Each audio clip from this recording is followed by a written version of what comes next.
আজকে অনেক মজাদার একটি নাস্তা রেসিপি আপনাদের সাথে শেয়ার করছি, যেটা কিনা সকালে কিংবা বিকেলের নাস্তায় ঝটপট বানিয়ে নিতে পারবেন। আসসালামু আলাইকুম এভরিওয়ান, সবাই কেমন আছেন? আশা করছি সবাই অনেক বেশি ভালো আছেন। তো দেখতে পাচ্ছেন নাস্তাটি কতটা লোভনীয় লাগছে, আর এটার ভিতরের সাইডটা কিন্তু আলুর পুরে ভরপুর। আর ভিতর সাইডটা আমি কেটে দেখিয়ে দিচ্ছি যে কতটা পারফেক্ট হয়েছে।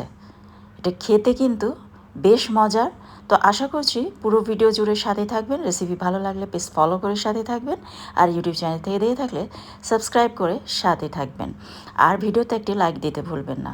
আর হ্যাঁ, পরিবার পরিজনদের মাঝে ভিডিওটি বেশি বেশি শেয়ার করে দেবেন, কারণ আপনাদের একটি শেয়ার আমাকে সামনে এগিয়ে নিয়ে যাবে অনেকখানি। তাহলে চলুন রেসিপিটি ট্রাই করা যাক। তো ভিউয়ার্স, আমি একটি মিক্সিং বোল নিয়ে নিলাম, আর এখানে অ্যাড করে দিলাম 2 কাপ পরিমাণ কুসুম গরম পানি। আঙ্গুল চুবানো যায় এই টাইপের গরম পানি নিতে হবে। আর 1 টেবিল চামচ দিয়ে দিলাম ইস্ট, 2 টেবিল চামচ দিয়ে দিয়েছি পাউডার মিল্ক, আর 1 টেবিল চামচ দিয়ে দিলাম চিনি। চিনিটা আপনাদের স্বাদ মতো কিন্তু আপনারা বাড়িয়ে বা কমিয়ে অ্যাড করে নিতে পারেন। আর লবণ দিয়ে দিলাম স্বাদ মতো। দিয়ে এখন সব কিছু একসাথে মিক্স করে ঢাকনা দিয়ে ঢেকে এটাকে 10 থেকে 15 মিনিটের জন্য রেস্টে রেখে দিয়েছিলাম ইস্টটা অ্যাক্টিভ হওয়ার জন্য। দেখতে পাচ্ছেন সুন্দরভাবে ইস্ট অ্যাক্টিভ হয়ে গিয়েছে। আর ভালো ব্র্যান্ডের ইস্ট হলে অবশ্যই কিন্তু এরকম সুন্দরভাবে অ্যাক্টিভ হবে। তারপর এর সাথে আমি 2 কাপ পরিমাণ ময়দা অ্যাড করে দিলাম, আর দিয়ে দিলাম 2 টেবিল চামচ পরিমাণ সাদা তেল। আর হাতে যাতে লেগে না যায় এই জন্য একটু করে ময়দা ছিটিয়ে আমি একটি সফট ডো বানিয়ে নিচ্ছি। আর ডোটা কিন্তু একটু নরম টাইপের হবে, দেখতে পাচ্ছেন। আর আমি উপর দিয়ে আবারও একটু তেল মাখিয়ে নিলাম, যাতে উপরের সাইডটা ড্রাই না হয়ে যায়। তারপর এটাকে র্যাপিং পেপার দিয়ে র্যাপ করে আমি 20 থেকে 25 মিনিটের জন্য রেস্টে রেখে দিচ্ছি গরম কোনো স্থানে। তো আমি চুলার পাশে কিন্তু এটাকে রেখে দিয়েছিলাম, আর 25 মিনিট পর ফিরে এলাম, আর দেখতে পাচ্ছেন এটা কিন্তু ফুলে ডাবল হয়ে গিয়েছে। তো এখন এটার ভিতরের বাতাসটা বের করে দিতে হবে। তো চেষ্টা করবেন অবশ্যই গরম কোনো স্থানে রেখে দেওয়ার, তাহলে কিন্তু এটা ফুলে এরকম ডাবল হয়ে যাবে। চাইলে আগের দিন রাতেও কিন্তু আপনারা এই কাজটি করে রেখে দিতে পারেন। আর যখন ফুলে ডাবল হয়ে যাবে তখন কিন্তু ফ্রিজের নর্মাল চেম্বারে রেখে দিতে পারেন, আর পরের দিন কিন্তু এভাবে বানিয়ে নিতে পারেন। তো আমি 4টি লেচি কেটে নিয়েছি বড় সাইজ করে। আর লেচি কেটে নেওয়ার পর চেষ্টা করবেন আবারও কিছুক্ষণ এটাকে রেস্টে রেখে দেওয়ার, কোনো ঢাকনা দিয়ে ঢেকে, তাহলে কিন্তু এটা আবারও ফুলে ডাবল হয়ে যাবে।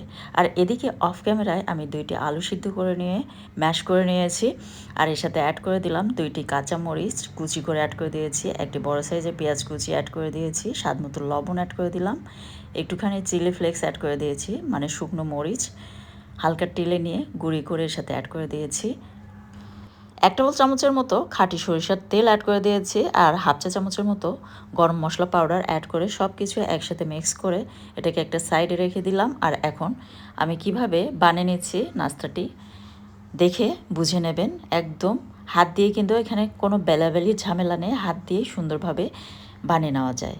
আর এখানে কিন্তু বলার কিছুই নেই, জাস্ট আপনারা একটু ভালোভাবে দেখলে কিন্তু সুন্দরভাবে বানিয়ে নিতে পারবেন। তো হাত দিয়ে হালকা করে চেপে চেপে কিন্তু এটাকে এভাবে বানিয়ে নিতে হবে। আর উপর দিয়ে আমি কিছু ধনিয়া পাতা কুচি অ্যাড করে দিলাম। আপনারা চাইলে এখানে কিন্তু সাদা তিলটা উপর দিয়ে অ্যাড করে নিতে পারেন, কিংবা কালো জিরাও অ্যাড করে নিতে পারেন আপনাদের পছন্দ মতো।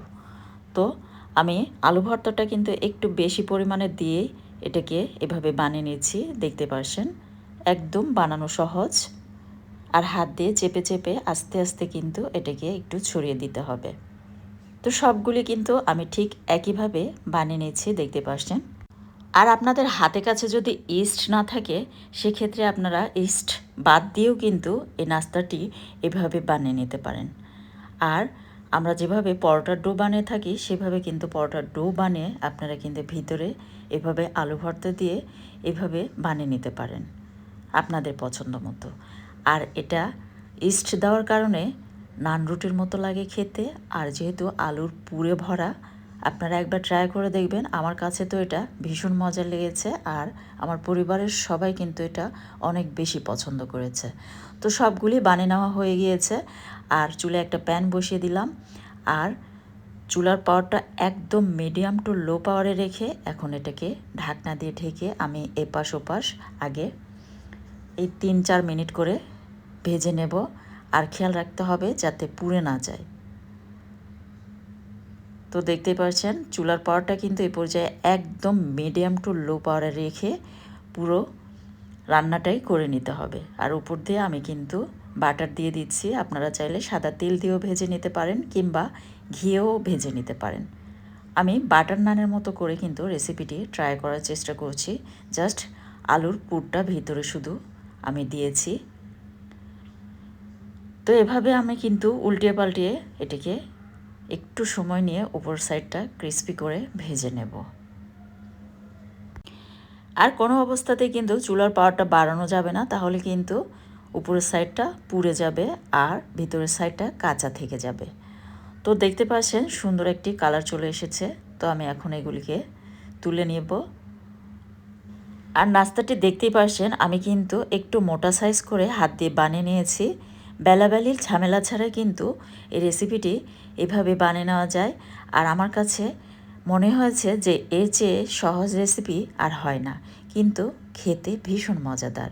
আপনারা সকালে কিংবা বিকেলের নাস্তায় কিংবা অতিথি আপ্যায়নে কিংবা বাচ্চাদের টিফিনেও কিন্তু ট্রাই করতে পারেন। ভীষণ মজাদার একটি রেসিপি। আর ইস্ট দেওয়ার কারণে কিন্তু এটা ভেজে নেওয়ার পর ফুলে এরকম ডাবল হয়ে যাবে। তো দেখতে পাচ্ছেন। আর ইস্ট কিন্তু যে কোনো সুপার শপে পেয়ে যাবেন। আর দামও কিন্তু একদম হাতের নাগালে। আর এগুলি একবার কিনে রেখে দিলে কিন্তু বহুবার ইউজ করা যায়। তো অবশ্যই এই উপকরণগুলি কিনে হাতে কাছে সবসময় রেখে দেওয়ার চেষ্টা করবেন। তো আমি সবগুলি তুলে নিলাম আর ভিতর সাইডটা আমি এখন কেটে দেখিয়ে দিচ্ছি যে কতটা ইয়াম্মি হয়েছে। তো এরকম সহজ সহজ মজাদার রেসিপিগুলি পেতে পেজ ফলো করে সাথে থাকবেন। আর ইউটিউব চ্যানেল থেকে দেখে থাকলে সাবস্ক্রাইব করে আমাকে সাপোর্ট করবেন। আর হ্যাঁ, ভিডিওটি অবশ্যই বেশি বেশি শেয়ার করে দেবেন। আর চাইলে টাইমলাইনে শেয়ার করে রেখে দিতে পারেন। যখন ফ্রি থাকবেন ঝটপট বানিয়ে নিতে পারবেন। তো এখন আমি ভিতর সাইডটা কেটে দেখিয়ে দিচ্ছি যে এটা কতটা পারফেক্টলি হয়েছে। ভিতর সাইডটা একটুও কিন্তু কাঁচাটে নেই।